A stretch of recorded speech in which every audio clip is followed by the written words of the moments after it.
Hey artists, welcome to Mrs. Gelaro's art room. Today we're going to make a really cool, fun, fall themed art project, which was inspired by this book. I hope you take the time to listen to the video of me reading this book that's attached to this art lesson, because it's a really special book. I happen to just absolutely love it. And this is the picture. The illustrations are amazing. They have a lot of texture. So the art lesson that we're doing today is going to focus on that element of art, texture, and how to create texture. For this art lesson, you're going to need your paper, a pencil, crayons, and a marker for outlining. If you don't have any of those things, then you're just going to use whatever you can come up with, because I'm sure you can figure out a way to do it. So the scarecrow that we're making for our lesson doesn't look exactly like this, but he or she is definitely inspired by this one. And you can see by looking at it that this has a lot of texture. It's not smooth. Look at the face and the hat and the overalls and the plants. They all have a lot of texture, and that's what we're going to try to create today. Okay, so let's get started. Get your paper. Oh, this one does not have a border drawn along the side. Let me draw the border along the side.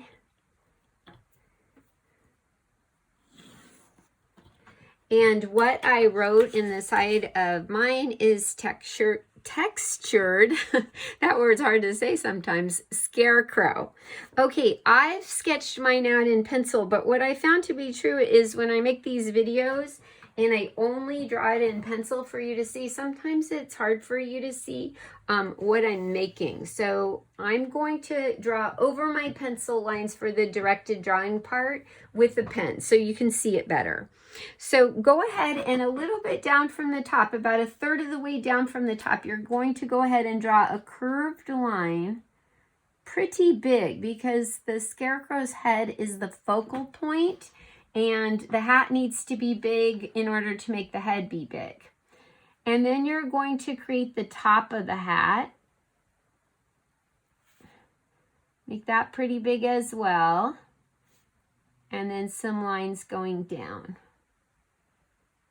Then you're going to go ahead and draw this part for the head. It's easier for me to draw a round shape if I turn my paper.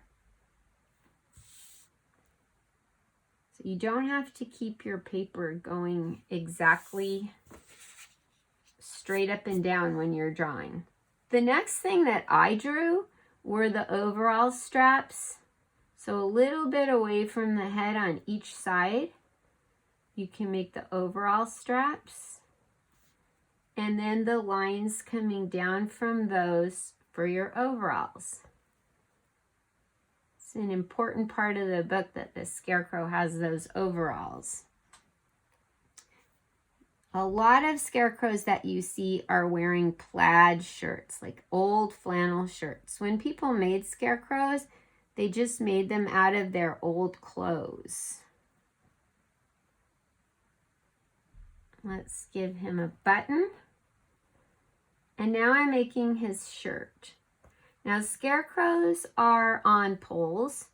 So often there's just a horizontal pole, so their arms are sticking straight out. And that's what we're doing for this scarecrow. Okay, now it's time to draw the bird. Whenever I draw a bird, I always draw the wings first. But of course, you're the artist, so you can draw your bird in any order that you want to. But the crow is a really important part of the book, so I want the scarecrow to have a friend. And then feet, and then this leg is behind, so you can't see that as well. And let's give our crow an eye. The overalls need some buttons. And maybe a pocket for details, right?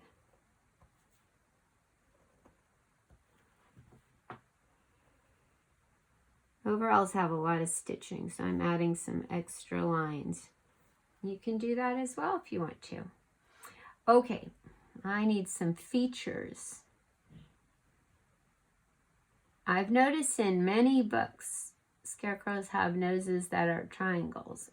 And one time I was a scarecrow for a Halloween and I painted my nose with a triangle. The mouths are stitched on, and I like my stitches to look not exactly straight, so it looks really handmade.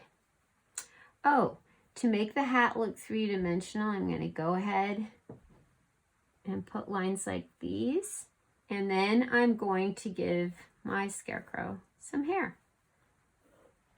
Now comes the fun part. So, you need to search your house for textured objects. For example, in my house, I looked around and I found several things that were textured. While I'm talking, I'm going ahead and drawing the background. The scarecrow is standing in a field, and behind the field there are trees. But the trees are far away, so you can't see all the details on the trees. They just look like green. Okay, I think we're ready to go with the texture. Now, I wanted to start with my hat. So I got a good hat color, and then I found this belt in my closet when I was doing my house search for textured things. But of course, I don't want to ruin my belt. See how it's all bumpy? So I just lay this on top of here, and I'm not getting any crayon on my belt. And I'm going to color my paper with the side of my crayon. It might not be exactly in the lines, but what that does, since I'm not drawing on something smooth, is it creates a bumpy texture that looks more like a hat. Need to get this part too. Okay, I'm going to hold this up so you can see that a little better. See the texture? Then I kept looking around my house, and you're going to keep looking around your house or in your backyard, and I found this bumpy placemat, and I thought, oh, perfect. Perfect for the face. And I chose what color I wanted the face to be. Now, often scarecrows were made sort of out of old bags, flour sacks, and things like that. I want you to notice that I am right-handed, so my left hand is holding my paper. I don't want to move my paper around on the placemat because I want those lines to be in there. See how it came out? Pretty cool, right? Now I want my jeans to have texture. So I kept looking around my house, and I found this.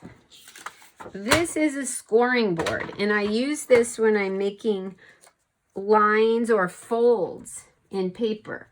Again, I'm going to hold my paper still, use this side of my crayon, but I don't want crayon on my scoring board, so I'm not going to go all the way to the edge. See that cool texture it's creating? Oops, I went over my button. Maybe I'll have to make my buttons black so you can't tell that I went over them, huh? It's not the end of the world, right? Okay, here I go. Oh, I love the texture on my overalls. Super fun. Okay, now I'm not going to take you all around my house chasing down every single thing that I found, but I am going to tell you what I did.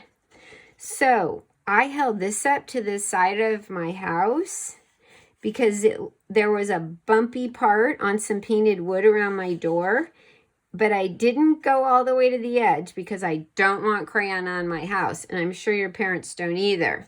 Then I went to the backyard and I found some concrete on the patio that looked really bumpy. I felt it with my hand first and it was bumpy, so I thought, perfect. Once again, I didn't want crayon on the patio, so I didn't go all the way to the edges.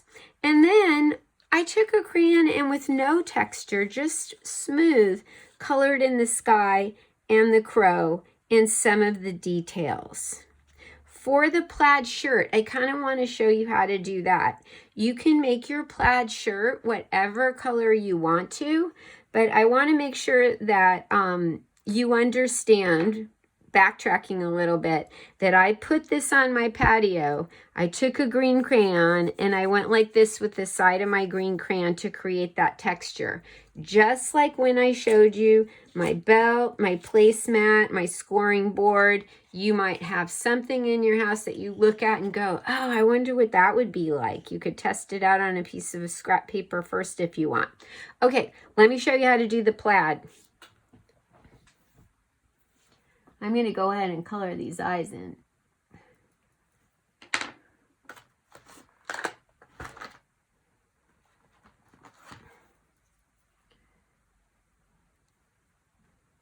I want my eyes to have some highlights there. There we go. Okay, let's say I want for my plaid shirt to use, let's say this color and maybe this color, and then one more, a little bit light color, whatever I think would look good. So all you do is you're making vertical lines and then horizontal lines.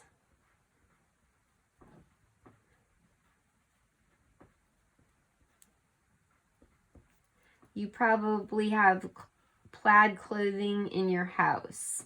It's a really popular pattern. Then you make the lines going horizontally.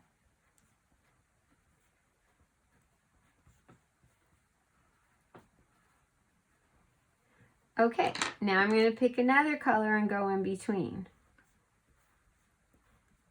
And I could leave it like this if I wanted to. But I'm going to go ahead and add a third color in a minute. You see a lot of plaid in the fall, I think, especially with like flannel shirts. Sometimes even pajamas. Sometimes even wrapping paper. I have plaid wrapping paper for the holidays. And then just a little bit of one more color here and there. Not too much.